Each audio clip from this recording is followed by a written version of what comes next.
வெப்பத்தின் தாக்கம் நான் மருத்துவரிடம் உங்களுடைய ஆலோசனை கேட்கக்கூடிய நேரம். இந்த வெப்பத்தின் தாக்கம் ஏன் எல்லாம் சொல்லியிருக்காங்க. தாக்கம் அதிகமாக இருக்குது, நம்ம நிறைய இடங்களில் பார்க்க முடியுது. குழந்தைகள் தொடங்கி பெரியவர்கள் வரை பாதிக்கப்படுகிறார்கள். அவர்களுக்கு குழந்தைகள் தொடங்கி பெரியவர்கள் என்னென்ன மாதிரி பாதிப்புகள் வரும், அவங்க தற்காத்து கொள்வதற்கு என்ன முன்னெச்சரிக்கையாக நடந்து கொள்ள வேண்டும்? கண்டிப்பாக இப்போ டாக்டர் பேசினாவே மக்கள்லாம் வந்து பயப்படுறாங்க. என்ன டாக்டர் எப்போ பேசினாலும் பயமுறுத்துறீங்க. நீங்கள் பயமுறுத்தலாம், நீங்கள் தான் ஆபத்து பாந்தவன். கொரோனா பீரியடில் வந்தீங்க, கொரோனா பீரியடில் வந்து கொரோனா உயிரை போக்குது அது போக்குதுலாம் சொல்லிட்டு இருந்தீங்க. ஒரே பயமுறுத்தலாக இருந்துச்சு, அச்சமாக இருந்துச்சு. அப்புறம் வேக்சினை பற்றி பெருசாக இருக்குது. இப்போ தான் ஹீட் ஸ்ட்ரோக்குங்கிறீங்க, அவன் டப்புன்னு செத்து போயிடுவாங்க. வயசானவங்கள்லாம் வந்து ஹீட் ஸ்ட்ரோக்கில் ப்ராப்ளம் வரும், குழந்தைங்களுக்கு ப்ராப்ளம் வருங்கிறீங்க. என்ன பயமுறுத்திட்டே இருக்கிறீங்க அப்படின்னு சொல்கிறாங்க. என்ன மக்களுக்கு சொல்கிறேன் அப்படின்னா, அவேர்னஸ் ஒன்று வந்து ரொம்ப குறைவாக இருக்குது. நம்மளுடைய அவேர்னஸ் வந்து ரொம்ப ஆவரேஜ் லெவலில் தான் இருக்குது. நம்மளுடைய அவேர்னஸ் கூட்டும் பொழுது தான் வந்து இதனுடைய புரிதலே தெரியும். இப்போ ஹீட் ஸ்ட்ரோக்னு ஒரு மிகப்பெரிய பிரச்சனை இருக்குது. டேட்டா என்ன சொல்லுது? வருடம் ஃபுல்லாக கிட்டத்தட்ட லட்சக்கணக்கான பேர் வந்து ஹீட் ஸ்ட்ரோக்லேயே இறந்து போயிடறான்னு சொல்கிறது. பட் அதுன்னு தெரிய மாட்டேங்குது. ஏன்னா தமிழ்நாட்டில் இருக்கக்கூடிய ஈவன் படித்த மக்களும் சரி, நடுத்தர மக்களும் சரி, ஹீட் ஸ்ட்ரோக் அது வெப்ப தாக்கம் இல்லைனா இது வந்து வெப்பவாதம்னு கூட சொல்லலாம். வெப்பவாதம், இந்த ஹீட் ஸ்ட்ரோக்னால வரக்கூடிய மக்கள் இறந்து போயிடுவாங்க. கார்டியாக் கண்டிஷன் வருது, மூளையினுடைய குளறுபடி இருக்குது, உடம்புல கிட்னி ப்ராப்ளம் வந்துரு. இதெல்லாம் சொன்னோம்னா அப்படிலாம் ஒரு வியாதி இருக்குதுங்களா? காலமாக தான் கோடையில் வைக்க பார்த்து வெயில்ல போய் தண்ணி தாக எடுக்க தண்ணி குடிச்சா சரியா போயிடுது. இல்லைன்னா வெயிலில் போய் வெக்க வரும், கொஞ்சம் தோல்லியெல்லாம் கொஞ்சம் வெடிப்பு வரும், உதட்டில் வெடிப்பு. இதுக்கு போய் வியாதி வருதுன்னு சொல்லிட்டு இருக்கிறீங்க. என்ன டாக்டர் போய் பேசிட்டு இருக்கிறீங்களா, இல்லை பயமுறுத்துறீங்களா அப்படின்னு சொல்கிறாங்க. அப்போ வேர்ல்டு லெவலில் டேட்டா என்ன சொல்லுது அப்படின்னா, லட்சக்கணக்கான பேர் இயர்லி வந்து ஹீட் ஸ்ட்ரோக்லேயே இறந்து போயிடுறான். அதுதான் டேட்டா. அப்போ நம்மளுக்கு என்னென்னா புரிதல் இல்லை, அவேர்னஸ் இல்லை. அப்போ நியூஸ் 7 சேனல் இதனுடைய அவேர்னஸை கிரியேட் பண்ணுது பாருங்க, இதுதான் முக்கியம். அப்போ முதல்ல வந்து ஒரு மறுக்கக்கூடிய ஒரு கூட்டம், ஒரு மக்கள் அதை புரிந்த பிறகு அதை ஏற்றுக்கொள்ளுகிறது. ஏற்றுக்கொள்கிற கூட்டம் என்னது வருது, இன்னும் அறிவு உள்ளே வரும் பொழுது அதை எதிர்த்து போராடுகிறது. இதுதான் பரிணாம வளர்ச்சி. அப்போ இந்த வெப்பம் மாறுதல், நான் பேசுறது வந்து வெப்பத்தினால் வரக்கூடிய விளைவுகளை தான் பேசுறேன்.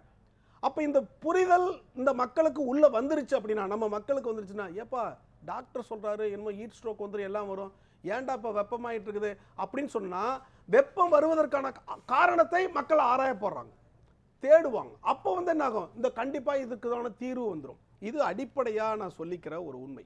இப்போ என்னன்னா, இப்போ வெப்பம் வருது அப்படின்னா பாடியில நார்மலாவே ஒரு டெம்பரேச்சர் இருக்குங்க, 98.6. இது இஸ் a நார்மல் டெம்பரேச்சர். இந்த டெம்பரேச்சருக்கு கீழே போச்சுன்னா பாடியாவே இருக்காது, அது வந்து இயங்கவே இயங்காது. அப்போ இந்த டெம்பரேச்சருக்கு மேலே போனால் தான் காய்ச்சல்னு சொல்கிறோம். அது 99 டிகிரி போனால் காய்ச்சல்னு சொல்கிறோம். 100 டிகிரி எல்லாம் வந்து தலைவலி வந்துடும், குழந்தைகளுக்கெல்லாம் வந்துடும், ரொம்ப ஜுரம் வந்துடும், ரொம்ப சாப்பிட முடியாது வந்துடும். 106 டிகிரிக்கு மேலே போயிருச்சு, 106 அப்படின்னு மேலே போயிருச்சு அப்படின்னா அதுதான் ஹீட் ஸ்ட்ரோக்கு வருவதற்கான வாய்ப்பு இருக்கு. 106 டிகிரி குறைஞ்சதான் 104 இருந்தே சிம்டம்ஸ் எப்படி வரும்னா, ஒரு பாடியில வந்து என்னன்னாங்க, பாடியில நார்மலாவே ஆட்டோ ரெகுலேஷனுங்க. நம்ம பாருங்க, ஒரு மிகச்சிறந்த கம்ப்யூட்டருங்க நம்ம பாடி. நம்ம உடம்புல வந்து வேர்வை வெப்பம் கூடுது அப்படின்னா வெப்பத்தை தணிக்கவே சார் சொன்ன மாதிரி ஸ்வெட்டிங், வேர்வை கொட்டும், வேர்வை சுரப்பிகள் எல்லாம் வேலை செய்ய ஆரம்பிச்சிடும். அப்போ வேர்வை சுரப்பிகள் வேலை செய்யுது, வேர்வை நிறையா வருதுன்னே உன் பாடியில் வெப்பம் ஆகிட்டு இருக்குன்னு அர்த்தம். இப்போ வெளியில் போய் ஒரு ஒர்க்கர் வேலை செய்கிறாரு, நம்மளுடைய சகோதரர் ஒரு தொழிலாளர் வந்து மூட்டை தூக்குறாரு, வண்டி இழுக்கிறாரு, வேர்த்து கொட்டுது அப்படின்னா ஒரு உடம்புல வெப்பங்கள் அதிகமாகிட்டு இருக்குதுன்னு அர்த்தம். அப்போ வெப்பங்கள் அதிகமாக வேர்வை சுரப்புகள் வேலை செய்து வெப்பத்தை தணிக்கிறது. இது வந்து நம்ம உடம்பில் இருக்கக்கூடிய நார்மல். இது 106 டிகிரிக்கு மேலே வெப்பம் போயிருச்சு அப்படின்னா இந்த வேர்வை சுரப்பி வேலை செய்வது தடுமாறிடும், சரியாக வேலை செய்யாது. அப்போ வேர்வை சுரப்பிகள் வேலை செய்யவில்லை என்றால் வெப்பம் தணிக்கப்படாது. அப்போ உடம்பில் இருக்கக்கூடிய வெப்பம் அதிகமாகும். அப்போ வெப்பம் அதிகமாச்சுன்னா ஃபர்ஸ்ட் அஃபெக்ட் பண்ணுறது பிரெயின் தான். பிரெயின் வந்து மோர் சென்சிட்டிவ். பிரெயின் தான் வந்து ரொம்ப ரொம்ப சென்சிட்டிவ். எதுக்கு? ஒன்று வெப்பத்துக்கு சென்சிட்டிவ், ரெண்டாவது காற்று ஆக்சிஜனுக்கு சென்சிட்டிவ். காற்றே போல 3 நிமிஷம் கழுத்தை அழுத்தி பிடிச்சிருங்க, ரத்த ஓட்டம் இல்லாமல் பிரெயின் டெத் ஆயிடும். வெப்பம் அதிகமாயிருச்சு, 106 டிகிரிக்கு மேலே போயிருச்சு அப்படின்னா பிரெயின் என்ன ஆயிரும், பிரெயினுடைய வேலையை செய்ய ஆரம்பிக்காது, தடுமாறும். அப்போ தடுமாறும் பொழுது கிடினஸ் வரும், தலைவலி வரும், மயக்கம் வரும், சிந்தனை அளவு மாறும், கான்சியஸ் ஆல்டர் ஆயிரும், கிறுகிறுப்பு வரும், ஃபிட்ஸ் வரும், இந்த மாதிரி தொடர்ச்சியாக போயிட்டே இருக்கும்.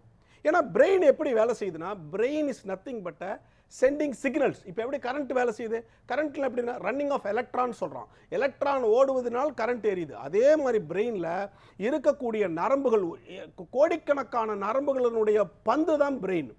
அந்த நரம்புகள் வந்து ஒன்னோட ஒன்று மோதி கூட இருக்காது, கேப் இருக்கும். ஒரு நரம்புக்கு இன்னொரு நரம்புக்கு கேப். இந்த கேப்புக்கு மேலே நடக்கக்கூடிய கெமிக்கல்ஸ் ட்ரான்ஸ்ஃபர் ஆகும்போது தான் நான் பேசுறது, திங்க் பண்ணுறது, சாப்பிட்றது எல்லா காரியங்களும் நடக்கும். அப்போ வெப்பம் அதிகமாகும் பொழுது இந்த கண்டக்ஷனே நடக்காது. கண்டக்ஷன் நடக்கிறதுலாம் முதல்ல இந்த ப்ராப்ளம் வந்துடும். ஹீட் ஸ்ட்ரோக் வந்துட்டுனா உடனடியாக முதலுதவி. ரைட். அப்போ ஹீட் ஸ்ட்ரோக் வந்துருச்சு அப்படின்னா முதல்ல வந்து ரொம்ப ஒரு வெப்பம் அடிக்குது அப்படின்னு நம்ம என்ன பண்ணுவோம், தண்ணி எடுத்து தீ எரியுதுன்னா தண்ணியை தூக்கி வீசுவோம், அவ்வளோதானே, தண்ணியை தூக்கி அணைச்சிருவோம். அதே மாதிரி தான் ஹீட் ஸ்ட்ரோக் வந்துருச்சு அப்படின்னா ஒன்று வெளிப்புறமாக தண்ணியில் தூக்கி அடிக்கணும், உள்ளேயும் தண்ணி அடிக்கணும். சரி, தண்ணி அடிக்கணும், தண்ணி குடிக்கணும், குளிர்ந்த தண்ணீரை குடிக்கணும். ஆமாம், குளிர்ந்த தண்ணீர் குடிக்கணும். சரிங்களா, தண்ணி குடிக்கணும், தண்ணி அடிக்கக்கூடாது, தண்ணி குடிக்கணும். அப்போ வாட்டர் வந்து கூலிங் வாட்டர் குடிக்க குடிக்க குடிக்க குடிக்க இந்த வெப்பத்தினுடைய சூடை தணிக்க முடியும். ஒன்று. இரண்டாவது வந்து குளிர்ச்சியான பொருள்கள், ஆகாரங்கள், திரவ ஆகாரங்கள் எல்லாம் சாப்பிடணும். பழங்கள், குளிர்ச்சியான பழங்கள் எல்லாத்தையும் சாப்பிடணும். சார் சொன்ன மாதிரி மோர், தயிர், இளநீர், நொங்கு போன்ற உணவு வகைகள் எல்லாமே சாப்பிடலாம். அதற்கடுத்து வந்து நம்ம வந்து ஒரு வெப்பம் இல்லாத இடத்துல நம்ம இருக்கணும், ஷேடில் பெர்ஸில் இருக்கணும். ஏசியில் இருக்கலாம், இல்லை குளிரில் இருக்கலாம், ஃபேனில் இருக்கலாம், மரத்துக்கு கீழே இருக்கலாம், குளிர்ந்த காற்றுக்கு கீழே உட்காந்துருக்கலாம், இந்த மாதிரி உட்காரலாம். அப்புறம் அடிக்கடி தண்ணி எடுத்து ஊற்றிக்கணும். குளிக்கலாம், காலையில் ஒரு முறை குளிக்கலாம், 2 முறை கூட குளிக்கலாம். அதிக சூடுள்ள பொருள்களை சாப்பிடக்கூடாது. ஒரு பொருள் வந்து ரொம்ப ரொம்ப சூடாக சாப்பிடாதீங்க. வெப்ப காலத்தில் சூடாக சாப்பிடாதீங்க, கொஞ்சம் ஆற வச்சு சாப்பிடுங்க. அப்போ தான் வந்து வெப்பங்கள், சூடுகள் வந்து குறைவாக இருக்கும்.